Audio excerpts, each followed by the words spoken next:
Hello. So I am going to be doing my video response. I have my notes right here in my laptop, so if you see me looking down, that's where I'm looking. I did answer these by just copy and pasting the questions and answering the questions, so I'm going to try to make it like fluid in one answer, but kind of segment them out. The first question that I dealt with was the world that she created, what does it tell us about Coraline's wishes? And do you think it's typical of a heroine in children's literature? I definitely think that the other mother created a world of wonder for Coraline.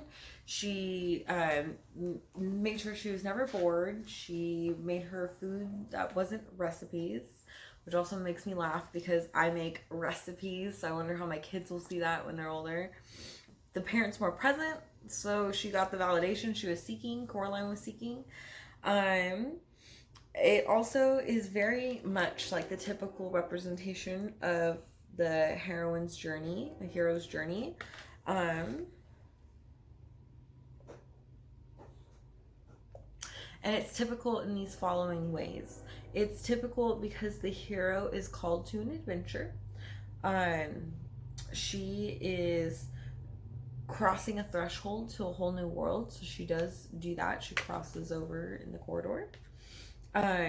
She survives in that environment. So like, not only was she surviving in the other world with the other mother, she was also surviving when she was in this world without her parents. She was eating, she went to her neighbors, the bottom stairs neighbors, to get food. Like, she figured out a way to make it work. She was protected or assisted by force. Definitely that is represented in the cat. The cat was a huge help for her.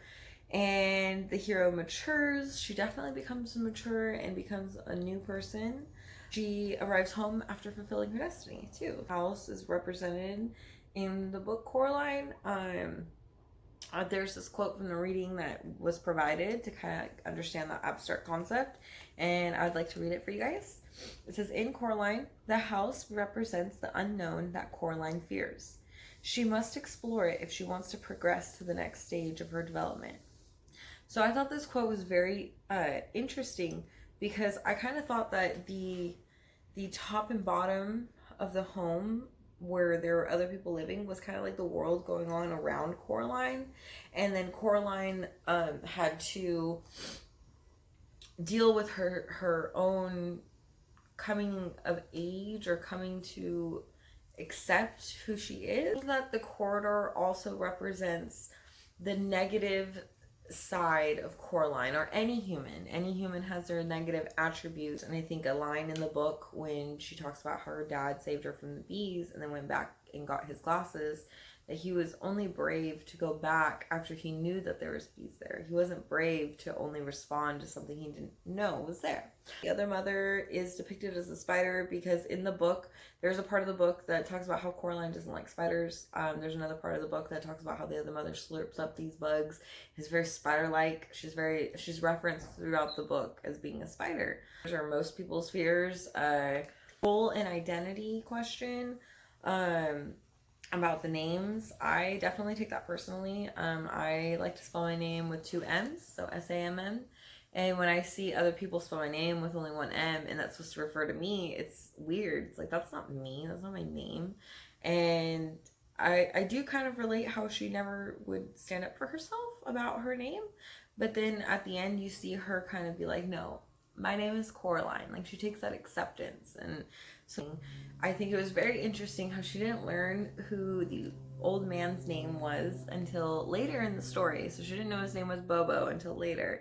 And she even comments and like, oh man, she wished she would have known that, because there was so much joy to be had in saying the name Bobo. This also reinforces how other people are around the world. Like, if she only focuses on herself and feeling like she's noticed, she's going to miss a lot of things around her. But if she stands up for her name, she kind of feels invisible, like, if she tries to stand up for her name. So she's had to like find this balance for herself.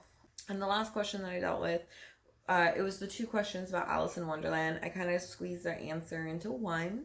I feel like they both create a whimsical feeling. They're both like imaginative, fairy dream-like worlds. However, they create like a disturbing dissonance when you hear them or even when you see them, because they both created very vividly stimulating movies. That's how that you can compare them. I think when it comes to the dream part of the Alice in Wonderland question, if I'm not mistaken, in Alice in Wonderland, you know that it's a dream. You're told. I mean, you're kind of implied like maybe it's not a dream. But with Coraline, there's a clear moment when the mom's like, "Oh my God, what happened to your knee?" And she's like, "Oh, I went to the bathroom and I took off my ripped pajamas and cleaned my blood." Like, she didn't just trip and fall. She cut her knee. I mean, if the book told us that there was like gravel in her cut, I guess we would know more about where she got cut. So we can't really tell. Maybe she did fall. But I take that as her actually going through this journey with the other mother. So yeah, those are my answers. I hope week 8 has been treating y'all great. So yeah, good luck next week, you guys.